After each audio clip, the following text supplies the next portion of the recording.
बारबोलायबाय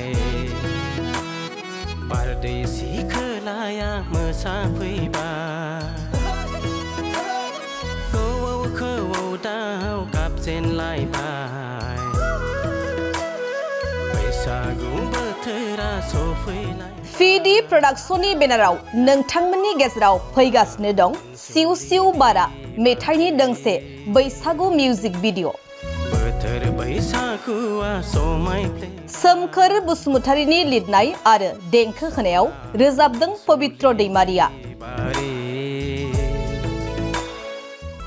सिउ सिउ बारा मेथाइनि मिउजिक भिडिअआव गाहायै फाव खालामदों मुंदांखा एक्टर सन्जीब बसुमतारी आरो मुंदांखा एक्ट्रेस लीना बसुमतारीया सिउ सिउ बारा मेथाइनि मिउजिक भिडिअखौ 28 मार्च खालि नोंथांमोनहा फिडि प्रडाक्शन इउट्युब चेनेलाव नुनो मोनगोन सिउ सिउ बारा मेथाइनि मिउजिक भिडिअखौ रायजो राजा नोंथांमोननि अनसायनाय मोनगोनखौ हास्थायदों प्रडिउसार पवित्र दैमारिया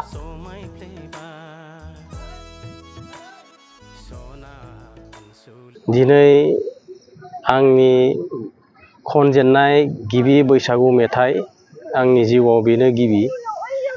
आंनि मोनदांथियाव ओरैबायदि मोनदांदों आं बैसागु मेथाइयावबो एसे इन्टारेस्ट दङ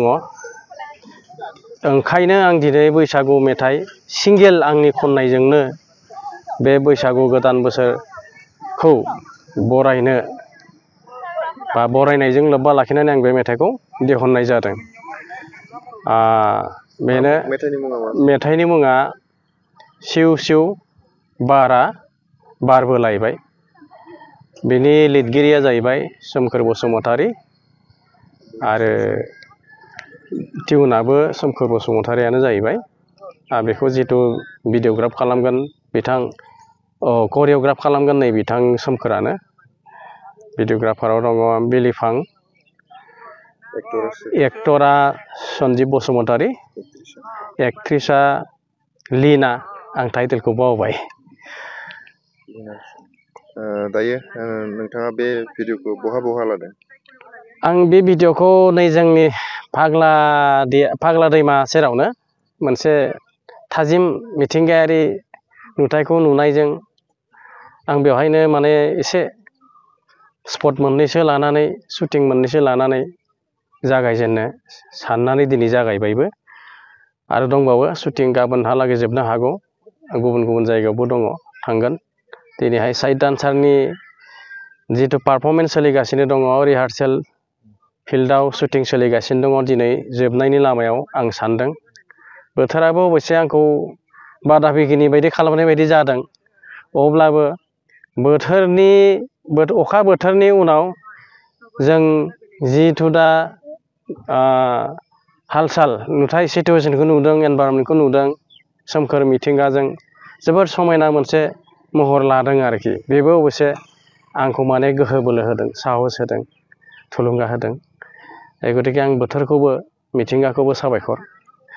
माब्ला रायजो राजाफोरनो नायनो थाखाय हगारगोन बेखौ नै जोंना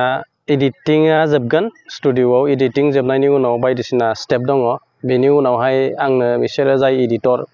बिसोरो आंनो मोनसे खौरां हरगोन इनफरमेसन हरगोन जे बे मेथाइखौ चेनेलाव हगार जासिगोन नामा बा हगार जासिगोन बेबायदि जुदि इनफरमेसन मोनोब्लानो आं बिथांमोनखौ पारमिसन होगोन बे आंनि चेनेलाव थागोन लोगोसे आंनि बे पिडि प्रडाक्शन इउटिउब चेनेलखौ आङो नोंथांमोननो फोरमायनो मोननानै मिथिहोनो मोननानै आं जोबोद गोजोनबाय आरो आं बे पिडि प्रडाक्शन आंनि मुङावनो लानाय जादों आंनि बे चेनेलखौ पिडि प्रडाक्शन बेयावनो आं बेखौ आपल'ड खालामनाय जागोन नोंथांमोना रायजो राजाफोरखौ मा खावलायगोन रायजो राजानि फारसेथ' आंनिफ्राय खावलायनायाथ' थाखागोन खुलुमनाय आरो खावलायनाय जे आंनि मेथाइखौ माने नोंथांमोना भिउ खालामदो नायनानै एन्जय खालामदो आरो लोगोसे आं नैबेखौ हास्थायदों जिहेतु आं बैसागोनि सिगांनो बे मेथाइखौ दिहुनदों रायजोफोरनि थाखायनो मोनसे आं अबदान होलांनो साननानै रायजोफोरनि गेजेराव मोनसे आङो माबा दोनलांनो सानदों आरोखि रेगा हिसाबै बे मेथाइखौ लानानै जोंनि बर' रायजो राजाफोरा गथ' गथायनिफ्राय सिख्लानिफ्राय सेंग्रानिफ्राय बोराइ बेन्थनिफ्राय लानानै गासिबो रंजाथों बैसागुआव रंजाथों इउटिउब चेनेलाव नोंथांमोना बेखौ साबस्क्राइबबो खालामनानै लादो लोगोसे बे मेथाइखौ सार्च खालामनानै नोंथांमोना रायजो राजाफोरा मेथाइ खोनासं मेथाइनि सं दानै मोसानोबो हागोन रंजानोबो हागोन बयखौबो खुलुमबाय आङो आरो दिनै जोङो भिडिअ शुट खालामबाय थादों बैसागोनि पबित्र दैमारि सारनि बिथाङानो खनदों आरो लिरिक्स टिउन सोमखोर बसुमतारिया होदों डाइरेक्सनखौबो बिनो खालामगासिनो एक्ट्रिसा लीना खामानि मावबाय थादों आंजों लीनाया बिराद टेलेन्टेड सासे एक्ट्रिस आरो मेकआपआव दङ जोंनि रेखा बेनिफ्राय गासैबो दोङो माने नामखौ आङो खोन्थाजोबनो हानाय नङा गथ'फोराबो बिराद बाबुमोनाबो बिराद मोजां मावदो खामानि ब्रादारमोना दा बे भिडिअखौ गासैबो अननाय होगोन होननानै आङो बयखौबो माने रिकुवेस्ट खालामबाय आरो माने गासैबो जाहाथे अननाय होगोन बे भिडिअखौ बयबो सापर्ट खालाम आरो आङो बहुत एक्साइटेड दङ आरो बे भिडिअखौ लानानै खारन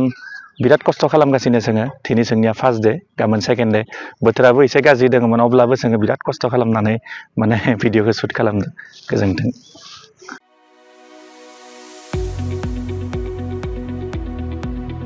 गुनगोनां सोलोंथाइ लानो गोसो गुदुं फरायसाफोरनि थाखाय गोजोनथाव खौरां क'क्राझारनि बालागाव सेन्ट आन्स कलेजाव 2025-26 बोसोरनि थाखाय गोदानै मुं थिसननाय हाबाफारिया जागायबाय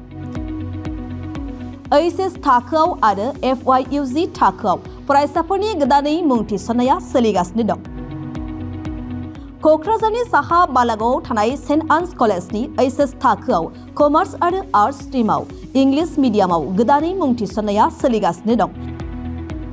आरो बेजों लोगोसे FYUG एबा 4-year आन्डार ग्रेजुएटनि थाखायबो कमार्स आरो आर्ट्सआव गोदानै मुं थिसननायाबो जागायबाय FYUG नि आर्ट्सनि थाखाय English Bodo' Assamese political science education economics history आरो ससियोलॉजी आयदायाव मेजर लानानै सोलोंथाइ लानो हागोन आरो बीकॉमनि थाखाय फाइनेंस एकाउन्टेंसी मार्केटिंग मैनेजमेंट आरो HR मैनेजमेंट आयदायाव मेजर लानानै सोलोंथाइ लानो हागोन गुनगोनां फोरोंगिरिफोरनि सोलोंथाइ होनायजों लोगोसे बेवहाय बायदि उफ्रा सोलोंथाइबो होनाय जायो जेरै computer class spoken English course आरो गुबुन सार्टिफिकेट कोर्सफोरनिबो सोलोंथाइ लानो खाबु होनाय जायो बे कलेजाव स्पोर्ट्स फेसिलिटिज लाइब्रेरी फेसिलिटिज वाइफाइनि फोनांजाब राहाजों इन्टारेक्टिभनि राहा आरो smart board classroom air condition computer lab आरो बेजों लोगोसे माखासे फरायसाफोरनो रिमिडियल क्लासनिबो खाबु होनाय जायो हौवा आरो हिन्जावफोरनि थाखाय आलादा आलादा हस्टेलनिबो सुबिदा दं जायफोर फरायसाफोरा गुनगोनां सोलोंथाइ लानो गोसो गुदुं नोंथांमोना क'क्राझार बालागावआव थानाय सेन्ट आन्स फरायसालिमायाव मुं थिसननो हासिगोन गोबाङै मिन्थिबावनो थाखाय नैबे जानबुं एबा कन्टेक्ट नं 6003786924 आव जगाजग खालामदो एबा सुलाद लाहरनो हागोन